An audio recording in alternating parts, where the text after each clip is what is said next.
15 aastat tagasi nüüd siis juba. On nii? Kuidas see siis üldse pihta hakkas, et ühel helgel päeval kirjutasid sulle Läsna külateatri inimesed, et hirmsasti tahaks mängida, aga pole kuskil mängida? Jah, nad soovisid kusagil mitte ainult oma rahvale mängida, ka Eesti peal laiali minna. Ja kuna ma olin, nad teadsid mind ja helistasid, kas on võimalik teie külas seda etendust läbi viia. Mina olin nõus küll, aga nendel olid ka mitte rängad tingimused, et nemad tahavad mõisa.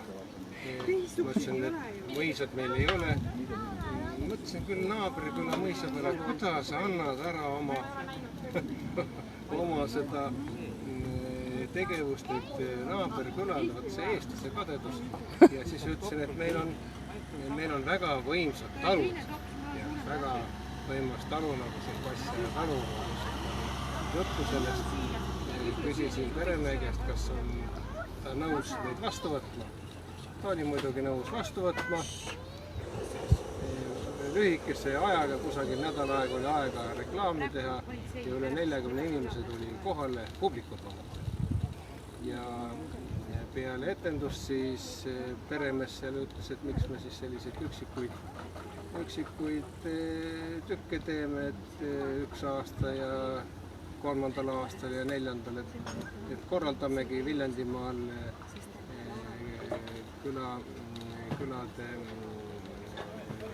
külateatrite siis sellise kokkusaamise ja teeme ühe korraliku päeva.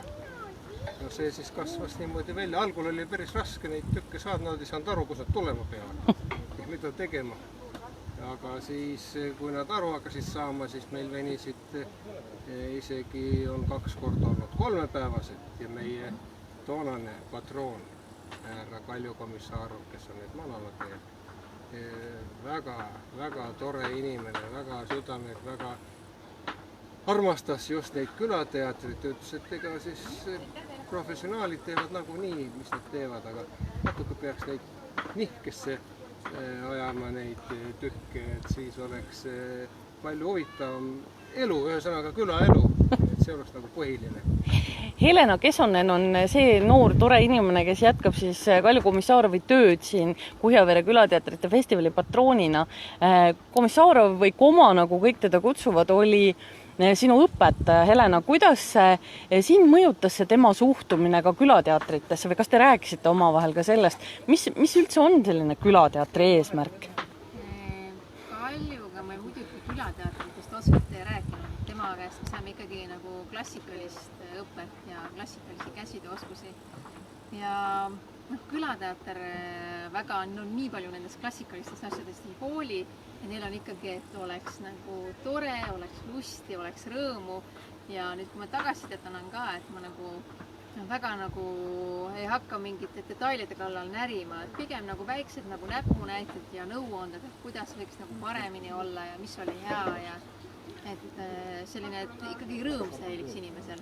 Sina ise tegutsid lavastajana ka Võrumaal, mis ei ole ju ka selline, ütleme, tuntud teatrimaa, vaid pigem selline, on seal teater ka selline nagu uuem algatus. Et mis peab olema sinu arvates nagu nendel inimestel, kes üldse hakkavad kusagil väikeses kohas oma kodukohas teatrit tegema?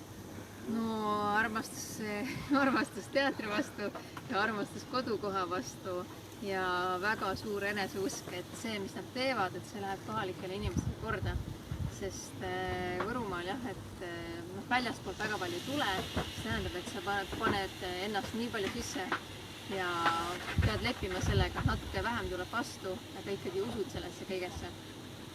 Aga rääkides veel sellest, et mõned inimesed on ju tegelikult ka professionaalsed näitlejad, kes on kasvanud ise välja kas kusagilt harrastustruppist või külateatrist või nii edasi, et kas see võiks olla ka, ütleme, noore inimese jaoks selline esmane kokkupuude üldse teatri tegemisega või asja? Vabalt. Nagu enamasti ongi niimoodi, et ikkagi, kui sa vaatad katsetele, kes katsetele tulevad, need on ikkagi käinud kuskil kas kooliteatris või harrastusteatris, et see on nagu kahtlemata nagu üks samm järgmine tulevase nagu teatri tee poole. Et saad need põhilised nagu lavalise enesetunde, need põhilised nagu oskused kätte ja julguse ja tahte ja armastuse seda teha saad kätte. kui vaadata neid tükke, mida külateatrid mängivad, siis on nagu ajast aega selline ajatu repertuaar, et küll on Oskar Luts ja Hugo Raudsepp oma Vedelvorsti ja teiste tükkidega, et on nagu sellised nii-öelda külateatrite klassika. Või kuidas sulle tundub, või võiksid külateatrid võtta ka sellist nagu, kuidas ma ütlen, nagu tummisemat repertuaari? Jaa, selles suhtes, et kui ma vaatangi praegu publiku pealt, siis kõige paremini ikkagi lähevad tükid, mis puudutavad kaasaega. Et just nagu, mis puudutavad nagu mingeid sotsiaalseid, aktuaalseid teemasid, no muidugi läbi huumoriprisma, aga ikkagi inimesele kõnetab, sest see on praegu aktuaalne. Et võib-olla ei olegi nagu tarvis hakata konti muurutma Shakespeare'iga või millegi muuga, aga just, et julgeda rohkem ise kirjutada ja seda kirjutatud mängida. Ma vaatan, et see nagu toimib rahva peal. Täna on ka päris palju ju neid tükke, mis on kokku seatud nii-öelda külaelu juhtumitest. Romeo, kas külaelu ise annab ka nagu sellist tummist ja tänuväärset ainest ühe teatritüki loomiseks? Igal juhul annab, sest ega see külaelu on üks selline uskumuste kogum, kus inimesed usuvad selle tegevuse vajalikkusesse. See on nagu usussekt. Ühest küljest, miks ma seda ususektist tuleb, kuna mind kutsuti ühte filmi Maria lapsed taustnäitlejaks, keda muidugi ei näidata muidugi ilmselt, aga seal see teema, mis seal oli, kus me seal siis pidime palju ootama ja mõned stseenid tegema, aga see teema iseenesest, täpselt seda, me pidime uskuma sellesse Mariasse, tema tegevuse õigsusesse, mis sest, et ta oli kurelik. Romeo, sina oled nüüd ise ka siin väikese muki kostüümis küll. Ütle mulle, kas teil on oma külateater ka? Ei ole. Meil ei ole selleks aega, sest et me peame korraldama. Meil on nii palju tegemisi selle korraldamisega. Aga muide, üks aasta meil oli ka oma teatertükk. See oli see täismäng. Täismäng Rakvere teatriettes. Aga meil mängisid seda naised. Ah soo? Ja siis meil on varasematel aegadel olnud ka oksjonid. Ja siis selle täismängu näitlejate, see pesukomplekt läks oksjonile ja see osteti kõik ära, aga huvitav, kes need ostsid, oma mehed. Aga kuidas on, Helena, kes on sellise külateatri suurimad fännid, et kas ongi, ütleme, inimesed ise ja nende pereliikmed ja nende külaelanikud ja nii edasi, või on tegelikult niimoodi, et külateatri on täitsa ka nagu suures teatrielus oma koht olemas? No kui täna vaadata, siis nende 3 aastaga, mis ma olen olnud, et nii palju publikut ma olen näinud, et tõenäoliselt hea ilm ja mõnus atmosfäär. Et tundub, et lisaks teistele tegijatele ja kohalikule külarahvale, et siin ikkagi päris palju nagu väljaspoolt tulnud ja millele on väga hea meel, et tullakse ja vaadatakse tükke ja rõõmustatakse koos. Romeo, Kuhjavere tundub selline tõeliselt, kuidas ma ütlen, pildiraamatu kaunis külakene. Kuidas elu on läinud paremaks, on läinud kehvemaks? Sa oled nii kaua juba külavanem olnud 99. aastast, kui ma ei eksi. Nii ta on, jah. Aga kas ta on paremaks läheb, muidugi läheb paremaks. Elu läheb ju paremaks, iseenesest. See juba annab tunnustust selle kohta.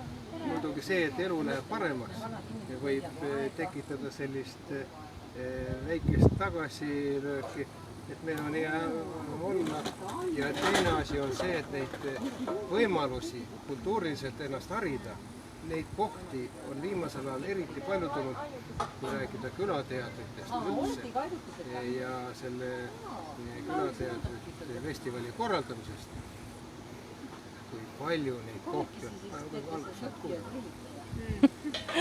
ühesõnaga, nüüd head vaatajad, me ei lase, sest me tegelikult hoiame siin Helenat kinni, kes peaks juba tükki vaatama, tükk on juba peale läinud. Ma saan aru, Viira külateater siitsamast Viljandimaalt on see, kes on oma tükiga ka. Mis tükk see praegu on, mis käima peaks? Ma ei teagi, ma olen praegu Lähme siis vaatame, mida Viira külateater meile mängib. Helena Kesonen ja Romeo Mukk, meie hea sõber, olid siis siinpool kaamera ees praegu ja rääkisid meile natuke, aga kindlasti, kes veel ei ole jõudnud siia Kuhjaverre.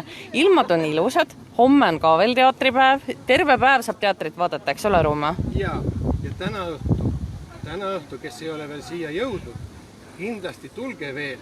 Meil on Simm ja meil on siin ka üks väga hea kogemus, kus on 2 noort inimest kokku saanud ja siiamaani on koos. Ja kas kolisid ka Kuhjaverre või?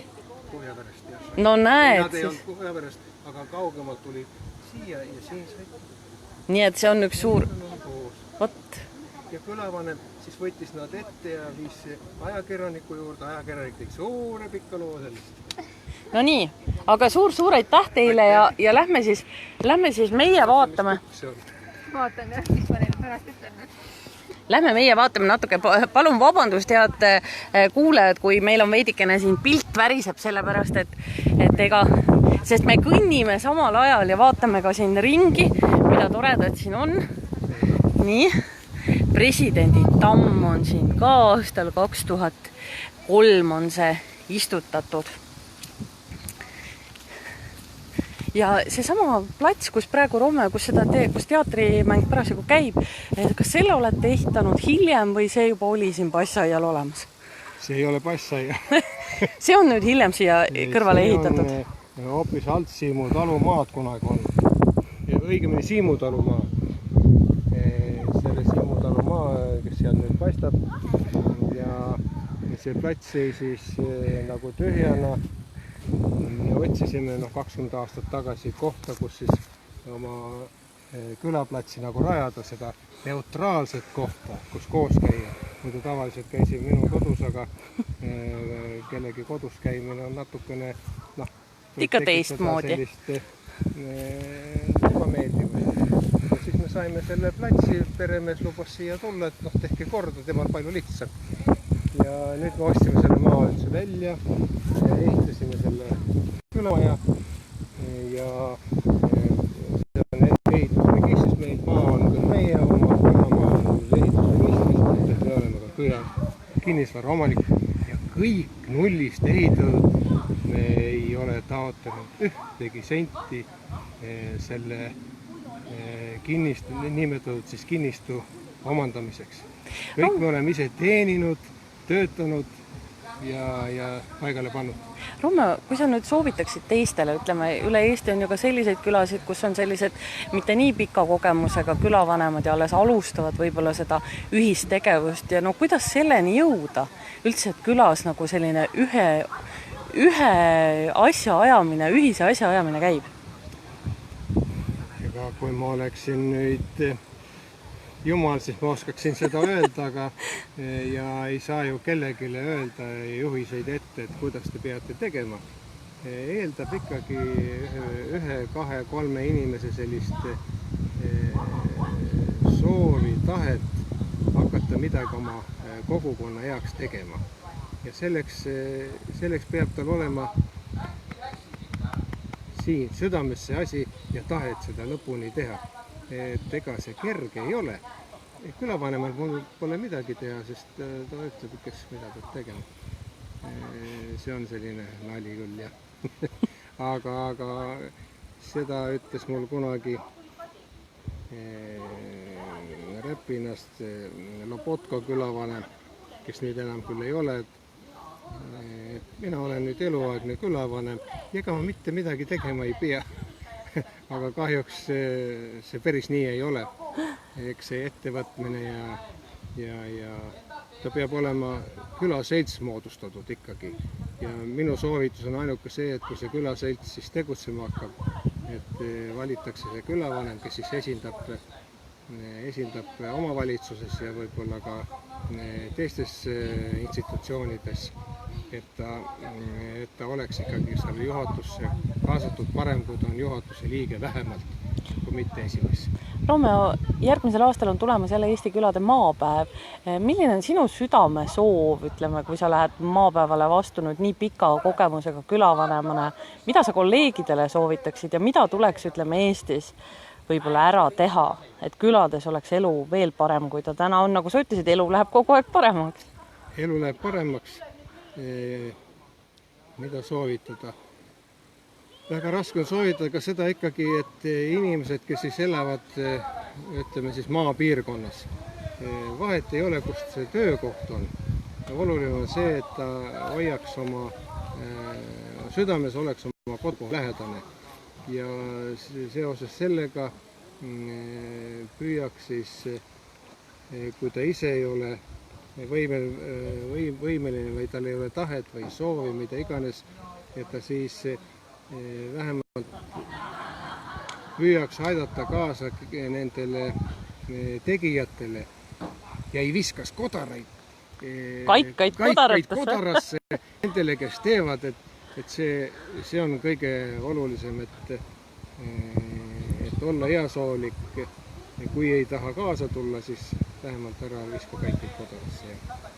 Romeo, suur aitäh sulle. Liigume nüüd tasakesi siia lava poole. Me näeksime ka, mis seal lava peal toimub.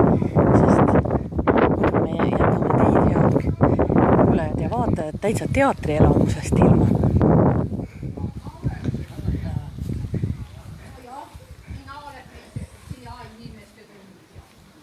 Eks ma olen ilmas elanud ja neid näinud ka.